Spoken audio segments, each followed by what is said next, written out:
Assalamualaikum warahmatullahi wabarakatuh. Waalaikumsalam warahmatullahi wabarakatuh. Tempatnya masih lemes ini. Kita ulangi supaya semangat ya. Assalamualaikum warahmatullahi wabarakatuh. Waalaikumsalam warahmatullahi wabarakatuh. Selamat pagi. Salam sejahtera untuk kita semua. Salam sehat. Yang saya hormati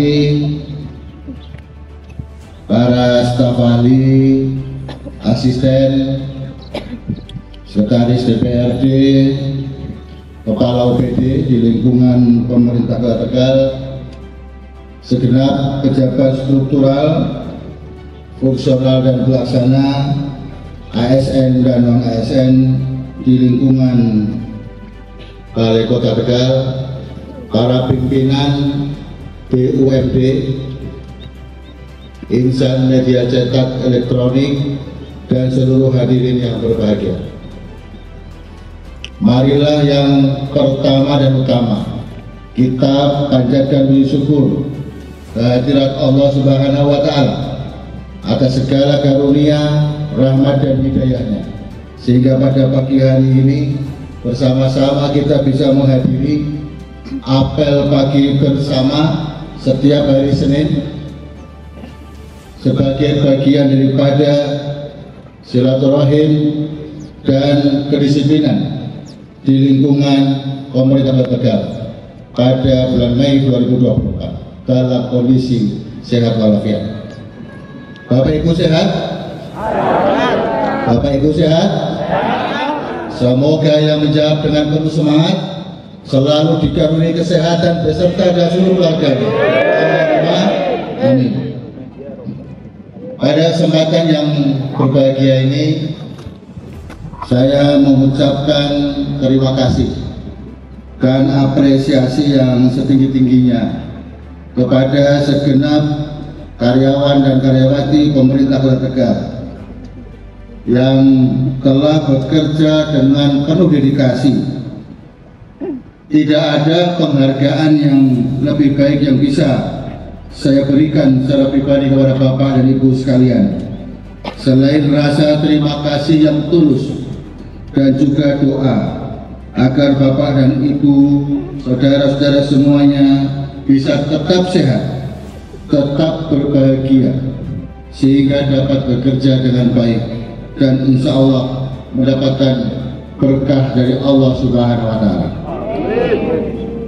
Pada hari ini, selain kita bersama-sama melaksanakan kegiatan apel bersama, pada hari ini juga kita akan menyaksikan sejumlah 17 karyawan-karyawati di lingkungan pemerintah Kota Tegal yang akan menerima SK Purna Tugas sebagai PNS pemerintah Kota Tegal. Purna tugas atau sering kita sebut sebagai pensiun adalah proses administrasi yang berlaku untuk seluruh ASN yang sudah memenuhi syarat dan juga sebagai bentuk penghargaan dari negara kepada yang bersangkutan atas pengabdiannya. Terima kasih kepada para pegawai yang pensiun atas dedikasinya ikut membangun dan menyejahterakan masyarakat Kota Tegal tanpa cacat, dan semoga ini dapat dijadikan sebagai teladan bagi kita seluruhnya, seluruh ASN yang masih aktif. Selamat memasuki purna tugas, jaga kesehatan dan tetap bersilaturahim dengan jajaran pemerintah Kota Tegal. Ingat dan tanamkan di hati sanubari kita bahwa kita adalah saudara. Tentu tidak ada tali persaudaraan yang boleh putus dengan keluarga. Untuk itu, marilah kita jaga diri kita agar tetap bisa menjalin persaudaraan yang baik dan utuh dengan keluarga kita. Bapak Ibu peserta apel yang berbahagia, selanjutnya dalam kesempatan apel pada pagi hari ini, saya ingin menyampaikan beberapa hal, terutama yang berkaitan dengan pengelolaan penganggaran. Saya mengharapkan kepada seluruh pimpinan OPD agar pelaksanaan pengelolaan anggaran dilaksanakan sesuai dengan ketentuan-ketentuan yang berlaku bagi pemerintah, meliputi bagaimana pemenuhan tentang SOP, aspek normatif, dan ketepatan capaian target, serta manfaat yang akan dirasakan oleh masyarakat. Bukan hanya output, tetapi harus sampai dengan outcome, bahkan sampai dengan benefit, sehingga pembangunan yang dilakukan oleh pemerintah Kota Tegal pada ujungnya dirasakan manfaatnya bagi masyarakat, dan selalu melakukan cek dan dicek terhadap ketentuan peraturan perundang-undangan, baik administrasi maupun pelaksanaannya. Kemudian juga harus diingat untuk memenuhi kecukupan atas catatan dan laporan keuangan yang handal dan informatif. Ada 4 dimensi yang harus mendapatkan perhatian dan kolaborasi antar OPD dalam rangka pencapaian target pembangunan. Ada unsur-unsur kolaboratif yang harus menjadi perhatian kita, karena ini juga menjadi bagian penting daripada core value ASN, yaitu berakhlak, berorientasi pelayanan, akuntabel, kompeten, harus membina harmonisasi atau harmonis, mengedepankan loyalitas, kemudian adaptif dan kolaboratif. Keempat dimensi tersebut adalah, yang pertama dimensi kesehatan, yang kedua dimensi pendidikan, kemudian dimensi ekonomi, dimensi infrastruktur dan inovasi, serta dukungan demi suksesnya Pilkada 2024. Untuk dimensi kesehatan, kita perlu menekankan kepada berbagai hal. Di antaranya adalah bagaimana penurunan angka stunting, bagaimana penurunan angka kematian ibu dan angka kematian bayi dan anak. Bagaimana juga kita memastikan pemenuhan kecukupan gizi dan protein, dan memberikan kemudahan akses atau aksesibilitas di unit fasilitas pelayanan kesehatan. Untuk dimensi pendidikan, kita harus menuntaskan wajib belajar 12 tahun, mengurangi angka putus sekolah, melakukan harmonisasi antara akademik dan dunia kerja,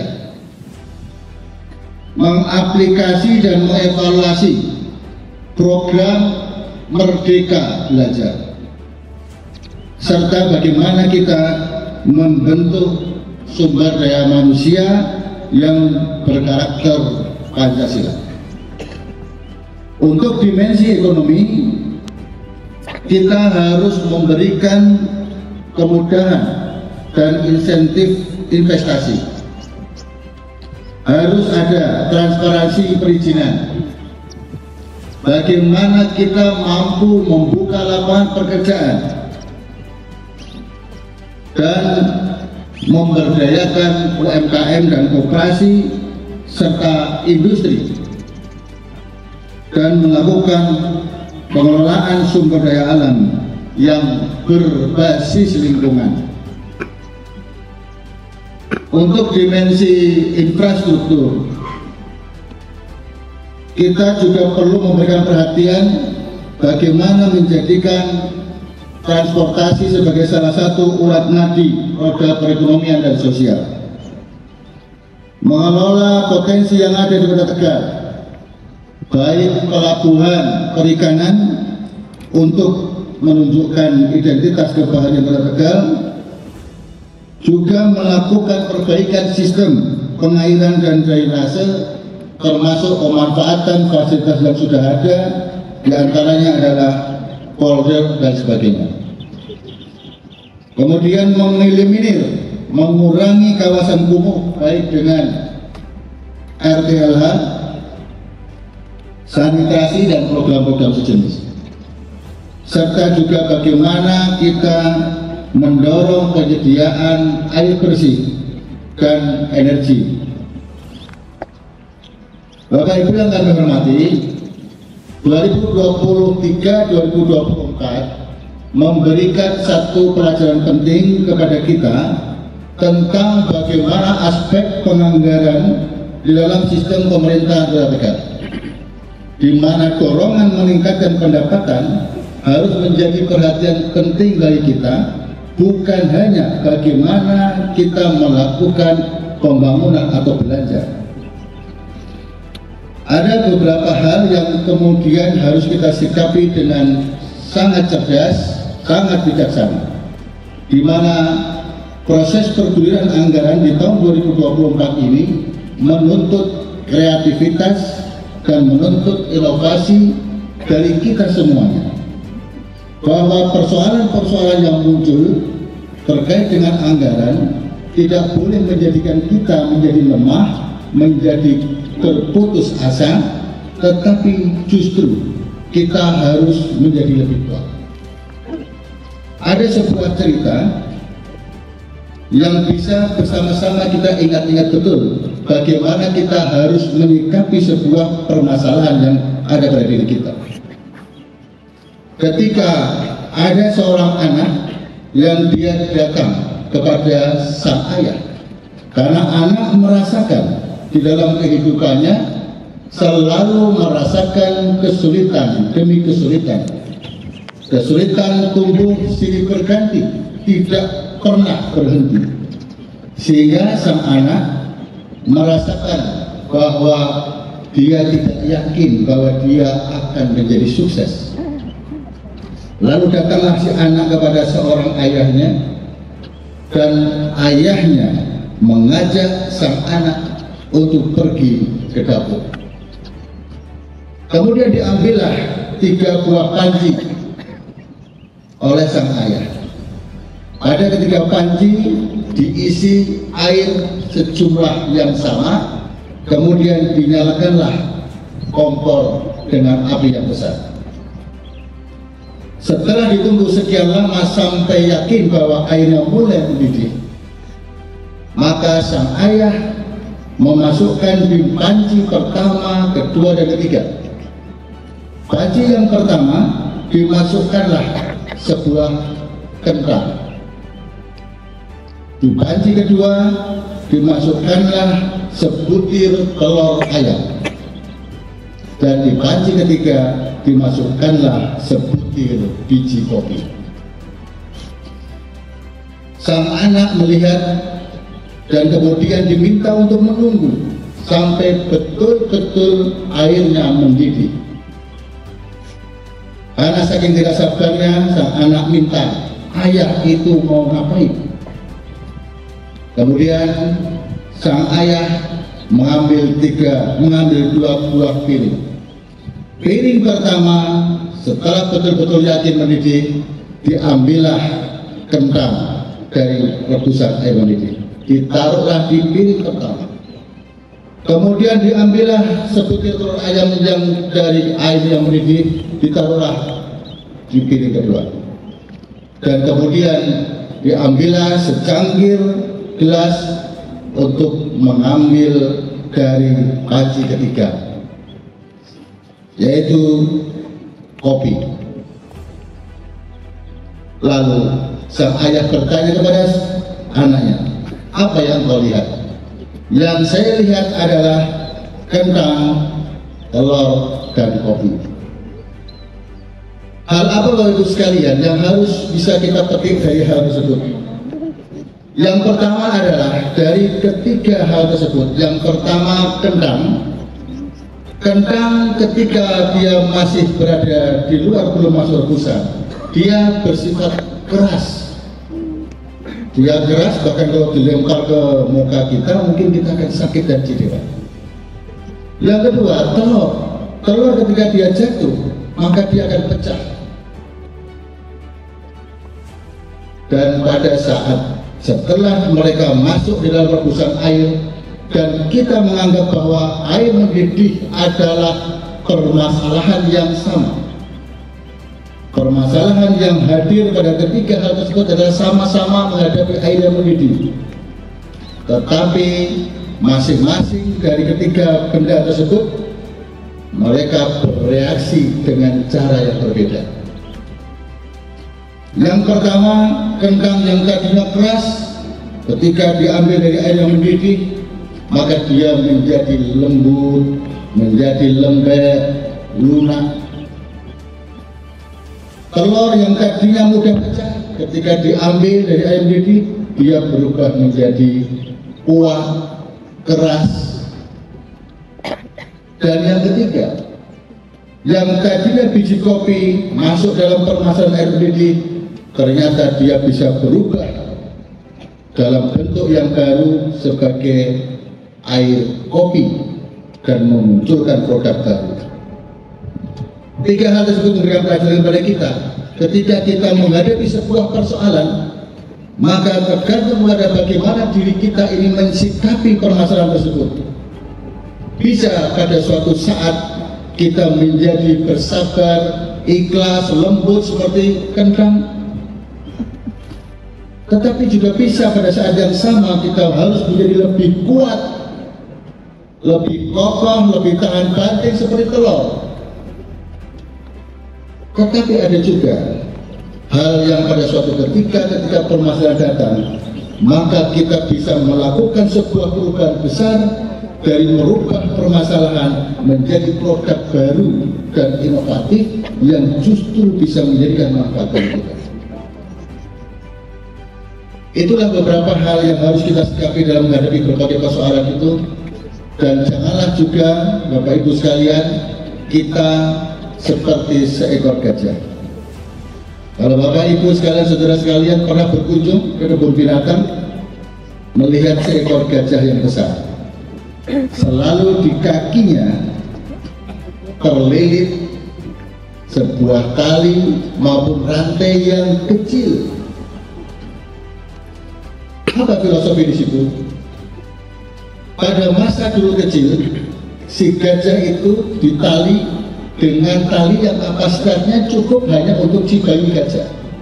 Dan pada saat itu, si gajah selalu berjuang, berusaha untuk melepaskan diri dari tali itu.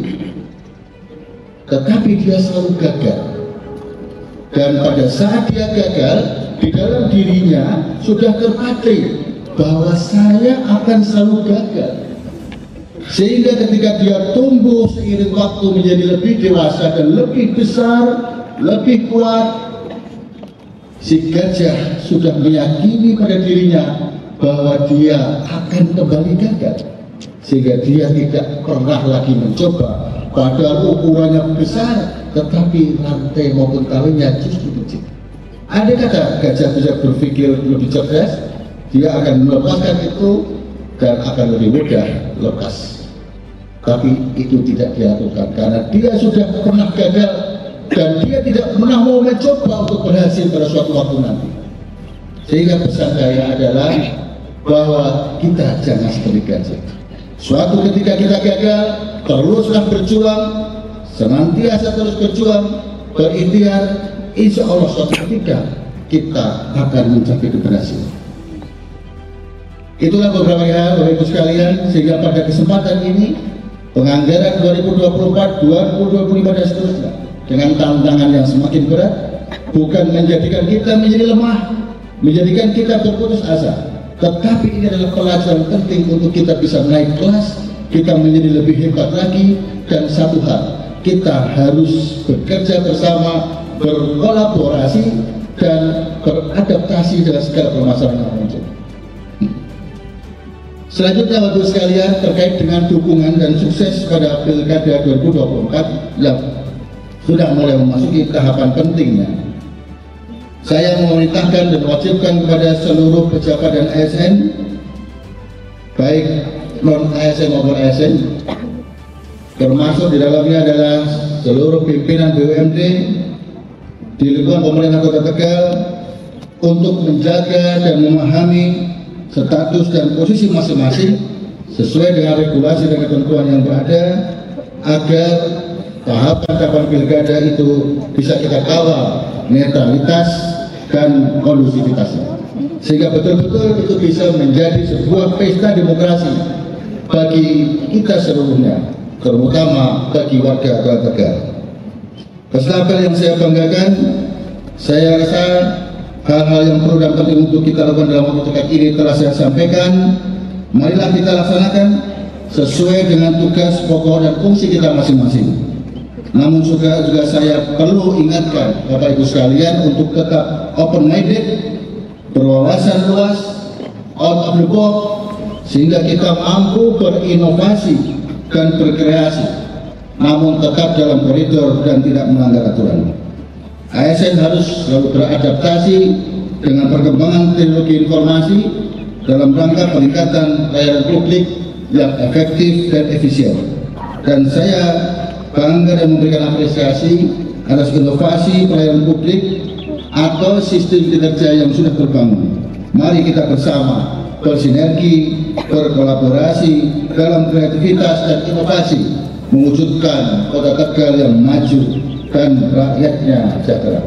Demikian, terima kasih atas perhatian Bapak sekalian. Selamat bekerja, sehat dan sukses selalu bagi kita semuanya. Wabillahi taufiq wal hidayah. Wassalamualaikum warahmatullahi wabarakatuh. Dengan kekuatan dan keikhlasan serta tuntunlah kami berjalan dengan benar. Dr. Erlin Cokroati.